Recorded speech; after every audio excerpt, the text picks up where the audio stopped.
Vamos abrir nossas Bíblias no texto de Tiago, no capítulo 4. Tiago, capítulo 4.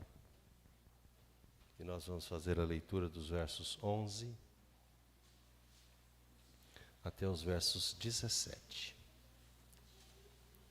Para que eu possa ler menos e, quem sabe, até falar menos nessa noite, que eu estou igual o Tiago aqui, né, Tiago? Falar menos também. Os irmãos vão ler comigo os números pares desse texto. E depois o último a gente lê a uma só voz. Irmãos, não faleis mal uns dos outros. Aquele que fala mal do irmão ou julga a seu irmão, fala mal da lei e julga a lei.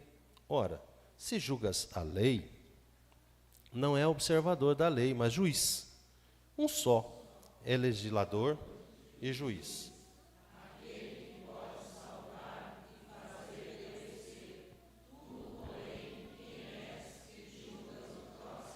Atendei agora, vós que dizeis, hoje ou amanhã iremos para a cidade tal, e lá passaremos um ano, e negociaremos e teremos lucros.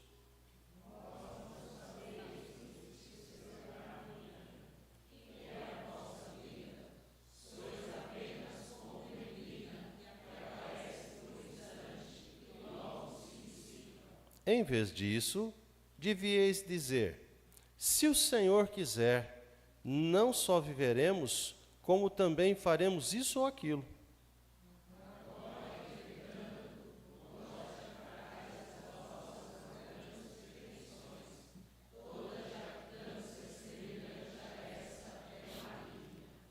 Todos, portanto, fazer o bem e não faz, nisso está pecando. Ele junta esse verso 16 com o 17 para dizer que nós somos arrogantes nas nossas pretensões, mas nós devemos fazer aquilo que deve ser feito, que é o bem. E como é que nós devemos, então, meus amados irmãos, aproveitar a nossa vida? Se nós olharmos para Eclesiastes, ele vai dizer que nós devemos aproveitar a nossa vida, porque ela é breve, porque ela é rápida, porque ela passa, mas ele chama a nossa atenção para dizer assim, mas cuidado, você vai ter que prestar conta da sua vida para Deus. A nossa vida, nós sabemos, como diz o Salmo 90, é rápida, curta, e muito rápida e passa voando, não é verdade? Conta-se então, nos noticiários, que um ator chamado Christopher Reeve, ele sofreu em 1995 um acidente. E esse acidente ele sofreu quando estava em uma competição, numa corrida de cavalo. E por causa então desse acidente, ou daquele incidente ou acidente, esse famoso ator chamado então Christopher, ficou tetraplégico. Esse ator interpretava nada mais, nada menos do que o Superman. O homem, né, grande, ou super-homem. Essa notícia, para alguns, foi assunto assim de causar depressão, de causar tristezas em muitos fãs. Porque os fãs tinham aquele ator como realmente um homem poderoso, um homem forte, um homem invencível, nós poderíamos assim dizer, não é verdade? Mas a pergunta para nós, meus amados irmãos, é que aquele personagem do super-homem, ele foi derrotado por um tombo de cavalo. E ele ficou tetraplégico. Assim então, meus amados irmãos, o que o texto nos diz para nós aproveitarmos a nossa vida é que por mais forte, por mais poderoso ou por mais conhecido que alguém seja, a realidade é uma só para todos nós. Nós somos falíveis, frágeis, fracos, nós somos incapazes de resistir. Nós somos mortais. Todos nós somos mortais. E então, passa-se o tempo de 1995 até 2004. Esse ator faleceu com uma parada cardíaca. Ele, então, entregou a sua vida com ataque cardíaco aos 52 anos de idade. O que Tiago, meus amados irmãos, nos conta é que ele está lidando com situações dessa natureza. E ele começa o verso 14, dizendo assim: vocês não sabem o que vai suceder amanhã, porque a vossa vida é como uma neblina que aparece por um instante e logo se dissipa. Essa é a realidade a que nos remete a nossa vida.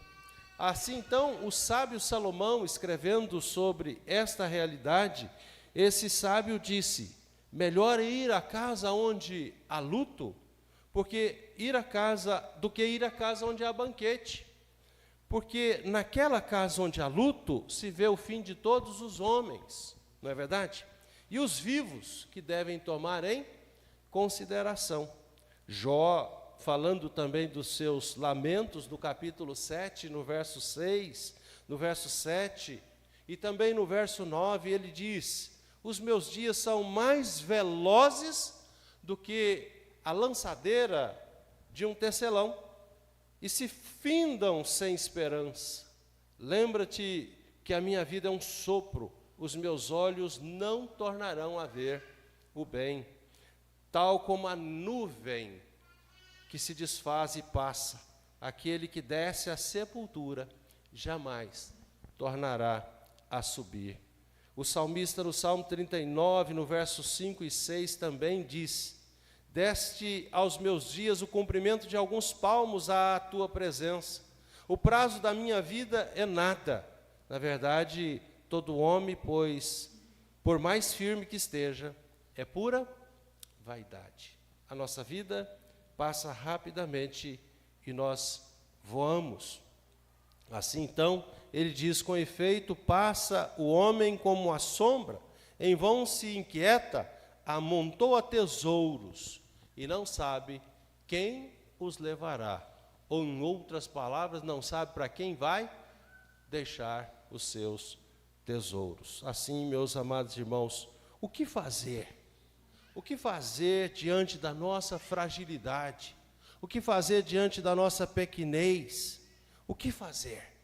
O salmista nos ensina no verso 12 do Salmo 116, ensina-nos a contar os nossos dias de tal maneira que alcancemos coração sábio. O que está em jogo aqui, meus amados irmãos, é como nós vamos reagir diante da nossa fragilidade, ou diante das circunstâncias das quais nós estamos cercados. Essa então é a ênfase que Tiago coloca nesta carta, ao escrever para a sua igreja, e ele tem como tema dizer assim: nesse período de tempo tão breve em que nós estamos passando, como está a igreja? Como a igreja está vivendo? Essa é a pergunta que Tiago está fazendo. Portanto, nessa perícope estudada, Tiago está proibindo em nós atitudes arrogantes, atitude de vanglória, que deixa de levar em conta, meus amados irmãos, a brevidade da vida. Quando nós deixamos de levar isso em conta, nós vamos viver mais ou menos dissolutamente. No nosso comentário, ou na pesquisa e busca que fizemos, o comentarista de Tiago, Douglas Moo, da editora Vida Nova, diz: como devem agir os homens e as mulheres de Deus que sabem aproveitar a vida e querem agradar a Deus? Em primeiro lugar, então, ele coloca para nós um destaque: os homens e mulheres de Deus que querem aproveitar a vida, não pode viver de forma arrogante, não pode ter arrogância em seu coração. Portanto, ele coloca isso dos versos 11 a 14. Irmãos, não faleis mal uns dos outros. Aquele que fala mal do irmão, ou julga o seu irmão, fala mal da lei, julga a lei. Ora, se julga a lei, não és observador, mas juiz. Um só é legislador e juiz, aquele que pode salvar e fazer perecer. A pergunta é: e você, quem que é? A pergunta de Tiago para os seus leitores é: quem é você? Tu, porém, que julgas o teu próximo. atendei agora, vós que dizeis, hoje ou amanhã iremos para a cidade tal, e lá passaremos um ano, negociaremos e teremos lucro. Vós não sabeis o que sucederá amanhã, que é a vossa vida. Sois apenas como neblina que aparece por um instante e logo se dissipa. Amados irmãos, Tiago dirige então a sua mensagem aos comerciantes do seu tempo, que tinha a intenção clara de negociar, de ganhar dinheiro, de obter lucros, e ele está dizendo, aqueles que decidem aonde ir, como ir, quando ir, quanto tempo vão permanecer, quanto querem ganhar de lucro, esses têm absoluta certeza de que obterão lucro nessas operações, porque Tiago está dizendo, eles já estão certos que eles vão fazer, eles estão certos de que eles vão obter lucro, eles estão certos dos negócios que estão propostos para eles, e aqui ele critica, aqui ele coloca essas pessoas, dizendo, vocês estão deixando Deus de lado, vocês estão tomando as decisões de vocês, mas vocês não estão levando em consideração o que Deus pode fazer com vocês, agora mesmo. Vocês podem pensar em fazer, mas a resposta vem de Deus. Portanto, meus amados irmãos, ele critica o estilo de vida destas pessoas. E Jesus nos evangelhos faz algumas afirmações importantes para aqueles que depositam as suas esperanças nas riquezas, as suas esperanças nos bens, as suas esperanças nos dividendos. E ele coloca dizendo assim, porque onde está o teu tesouro, ali está o teu coração. E ele está tirando completamente do foco aquilo que deve ser a prioridade da nossa vida. O que deve ser, então, prioridade na nossa vida? Buscar o Senhor em primeiro lugar. Antes de tomarmos qualquer decisão na nossa vida, o Senhor tem que estar no meio. O Senhor tem que estar conosco. A resposta deve vir do Senhor. Portanto, ele diz em Mateus 6, 21, tende cuidado e guardai-vos de toda e qualquer avareza, porque a vida do homem não consiste na abundância dos bens que ele possui. Não é assim a nossa vida. Portanto, Lucas no capítulo 12 diz, ninguém pode servir a dois senhores. Não pode servir a Deus e às riquezas. Não que ele estivesse aqui criticando as riquezas, mas ele está criticando a arrogância que os homens são capazes de colocar na riqueza, a arrogância que os homens são capazes de colocar nos seus bens, a arrogância que o homem é capaz de colocar naquilo que ele possui, no status que ele tem. Então ele consegue pensar assim, eu sou, não é verdade? Quando na verdade ele não é absolutamente nada. Ele não é nada.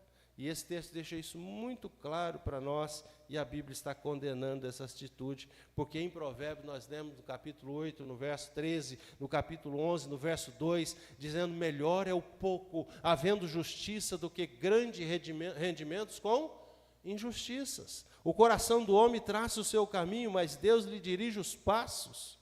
Em 16 de Provérbios, no capítulo 8 e 9, ele diz, a avareza, as malícias, o dolo, a lascívia, a inveja, a blasfêmia, a soberba, a loucura.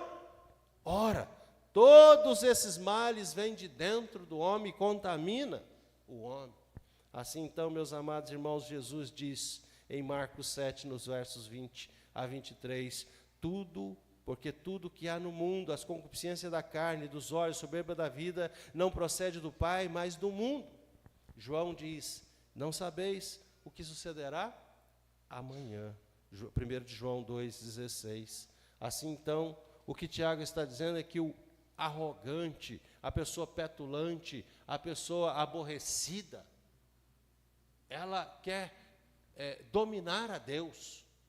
Ela quer dizer a Deus o que é que Deus tem que fazer, para que Deus atenda às suas necessidades. Sabe aquela pessoa que, quando acontece alguma coisa, ela diz assim, tinha que acontecer isso justo agora?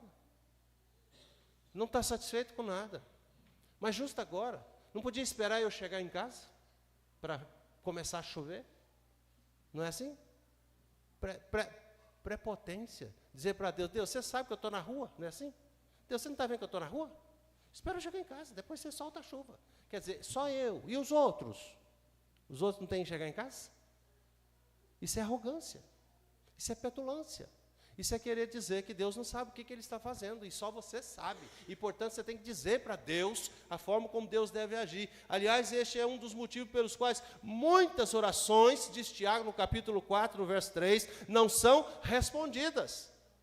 Pedis e não recebeis, porque pedis mal para esbanjar nos vossos prazeres. Assim são os arrogantes, ou seja, aqueles que querem controlar a própria vida, estão sujeitos a vários riscos. Você que quer viver do seu próprio modo, eu dito as minhas regras, eu vou viver do jeito que eu quiser, eu já sou maior de idade. Qual filho que completa 18 anos não fala, agora eu já posso sair de casa, agora eu já posso mandar na minha vida? Certa feita, eu estava lendo um registro de uma mãe que dizia o seguinte, que a filha chegou em casa porque tinha completado 18 anos, e disse para a mãe que agora ela podia sair e chegar a hora que ela quisesse, porque agora ela já tinha maioridade, já tinha 18 anos.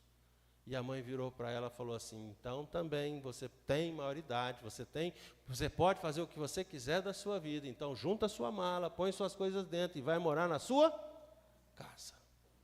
Lá você pode fazer o que você quiser da sua vida. Mas aqui dentro da minha casa, enquanto você estiver debaixo do meu teto, comendo o que eu ponho na mesa, você vai viver do jeito que eu determino. O horário é eu que imponho. Então, portanto, não é assim. A arrogância não leva no grito, não.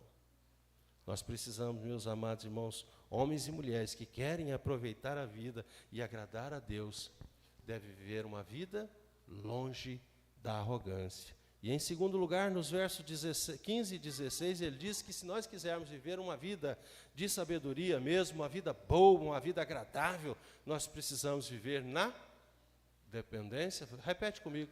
Nós precisamos viver na dependência de Deus. Olha os versos 15 e 16, vamos ler juntos? Em vez disso, devíeis dizer, vamos ler juntos? Se o Senhor quiser, não só viveremos, como também faremos isso ou aquilo. Agora, entretanto, vos jactais das vossas arrogantes pretensões. Toda jactância semelhante a essa é maligna. Então, o que é que nós temos que fazer? Se o Senhor quiser, viver na dependência de Deus. E ele deixa isso muito claro para nós no verso 15. Devemos dizer, se o Senhor quiser, não só viveremos, como também faremos isso ou aquilo. Ou seja, nós seremos capazes de fazer grandes realizações, de realizar grandes planos e projetos. Não, meus amados irmãos, que seja errado fazer plano, ele está dizendo, não que seja errado sonhar, não que seja errado projetar, mas ele está dizendo que nós precisamos colocar toda a nossa vida na dependência do Senhor. Em vez de uma atitude de autoconfiança dirigida para este mundo, para a expressão do verso 13, como nós acabamos de ler, atendei agora os que dizeis, hoje ou amanhã iremos e faremos isso ou aquilo, ele está dizendo assim, vamos realizar muitas coisas, ele está dizendo assim, não, nós estamos debaixo dos planos do Senhor, porque nós sabemos que o Senhor pode restringir os nossos planos, o Senhor pode restringir os nossos projetos, o Senhor inclusive pode nos colocar tetraplégico de hoje para amanhã. Portanto, ele está dizendo para nós que nós devemos reconhecer que este mundo não é um sistema fechado. Nós recebemos sim, meus amados irmãos, somos influenciados pela esfera material, nós recebemos influências de todos os lados possíveis para determinar em última análise o nosso êxito ou o nosso sucesso, não é assim? Nós somos influenciados, nós somos bombardeados com informações de todos os lados, para fazermos os nossos planos, para sonharmos e fazermos os nossos projetos. Na verdade, a própria continuidade da nossa vida não depende do que vem de fora, depende do que vem de cima, depende do que vem do alto, depende daquele que tem o poder para dizer ou para fazer todas as coisas, como diz Douglas Moo. Há, portanto, meus amados irmãos, um convite de entrega total à providência de Deus em Lucas, no capítulo 12, do capítulo 12, dos versos 13 até o verso 31, Jesus conta a parábola de um homem rico. Um homem rico que arrazoava em seu coração, e ele usa vários verbos no infinitivo para descrever a atitude daquele homem. Eu vou fazer, eu vou derrubar, não é isso? Eu vou reconstruir, eu vou recolher, e então eu vou dizer à minha alma. Não é isso que ele está dizendo lá? Descansa, come, bebe, regala-te. Mas ele ouve uma voz que diz: louco, louco, esta noite te pedirão a tua alma, e o que tens preparado para quem será? Assim será, meus amados irmãos, a vida daquele que entesoura para si mesmo, mas não é rico para com Deus. É exatamente disso que Tiago está nos ensinando. O apóstolo Paulo expressou essa sua submissão à vontade de Deus em vários exemplos na palavra de Deus para nós, e nós podemos extrair os exemplos do próprio apóstolo Paulo, em cumprimento da sua missão. Em Atos, no capítulo 12, no verso 21, Paulo diz: mas despedindo-se, despedindo de quem? Despedindo da igreja que orava com ele, despedindo dos irmãos que ficavam à espera dele, despedindo daquelas pessoas que estavam ali olhando para Paulo partir. Ele olha para aqueles irmãos e diz: se Deus quiser, eu voltarei para vocês. Se Deus quiser. Assim então, meus amados irmãos, ele embarca e vai para Éfeso. Em Romanos, no capítulo 1, no verso 10, outra vez Paulo diz: em todas as orações suplico que, em algum tempo, pela vontade de Deus, se me ofereça boa ocasião para visitar-vos. Em 1 Coríntios, no capítulo 4, no verso 19, ele diz novamente: em breve irei visitar vocês, se o Senhor quiser. E então conhecerei não a palavra, mas o poder dos ensoberbecidos. Escrevendo aos Filipenses, no capítulo 2, Paulo diz: estou persuadido no Senhor de que também eu mesmo, brevemente, irei vê-los. Estou persuadido no Senhor. Estou convencido, o Senhor tem colocado esse desejo no meu coração. Ao autor aos Hebreus sempre diz: faremos isso ou aquilo, se Deus permitir. Assim então, meus amados irmãos, nós olhamos para essas expressões de Tiago, e nós podemos tirar dela ensinos para a nossa vida, não como uma repetição vã, ficar todo dia, se Deus quiser, se Deus quiser, se Deus quiser, falando sem sentido. Coloque os seus planos, seus projetos nas mãos de Deus, mas de forma espiritual, de forma clara, de forma contundente, de forma veemente, para que o Senhor realmente ouça do seu coração que você se importa com a decisão que Deus vai tomar com você ou por você. Essa deve ser a nossa atitude.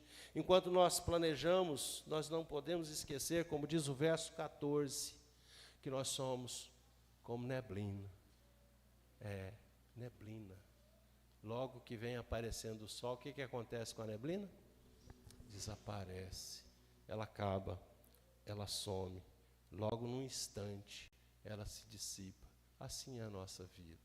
Nós podemos partir a qualquer momento, sem que ninguém esteja esperando.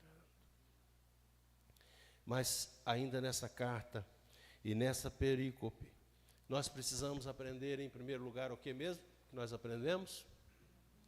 Que nós não podemos ser arrogantes. A segunda coisa que nós aprendemos, que nós precisamos viver na dependência de Deus. E a terceira coisa que ele nos ensina é que nós precisamos fazer o bem. Isso está no verso 17. Vamos ler o verso 17? Acha aí na sua Bíblia, porque às vezes ele não... ele já colocou. Então vamos lá. Portanto, aquele que sabe que deve fazer o bem e não faz, nisso está pecando.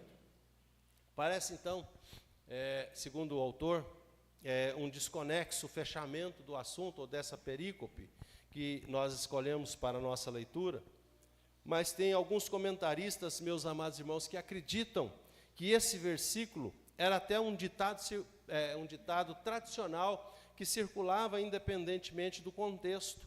Então, Tiago faz essa ligação dos versículos anteriores com este último versículo, dizendo que para nós pensarmos onde está a razão, a causa, o motivo, da existência de fazermos o bem.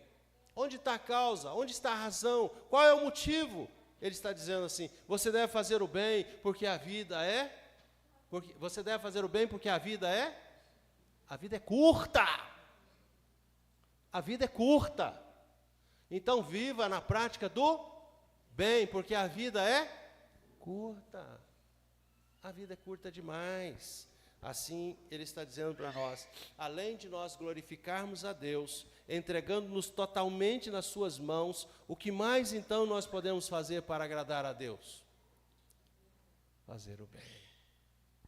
Fazer o bem. Existe um ditado popular que diz: fazer o bem e não olhar a quem? Eu digo que tem que olhar sim, tá?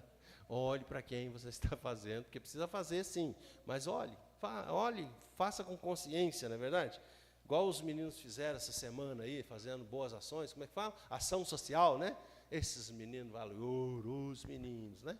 Menino de Deus, visitando orfanatos, é assim mesmo que tem que ser, estimula a igreja, daqui a pouco está a SAF junto, está o PH junto, está todo mundo junto, fazendo boas ações, fazendo bem, porque foi para isso que nós fomos eleitos.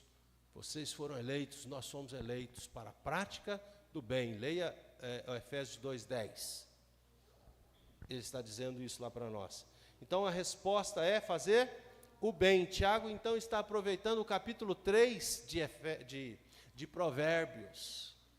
Capítulo 3 de Provérbios, do verso 27 a 29, que nós lemos a primeira parte, ele está dizendo: não te furte de fazer o bem a quem de direito, estando na tua mão o poder de fazê-lo. Não digas ao teu próximo: vai e volta amanhã, então tu o darei, se tens agora contigo. Não maquines o mal contra o teu próximo, pois habita junto de ti confiadamente.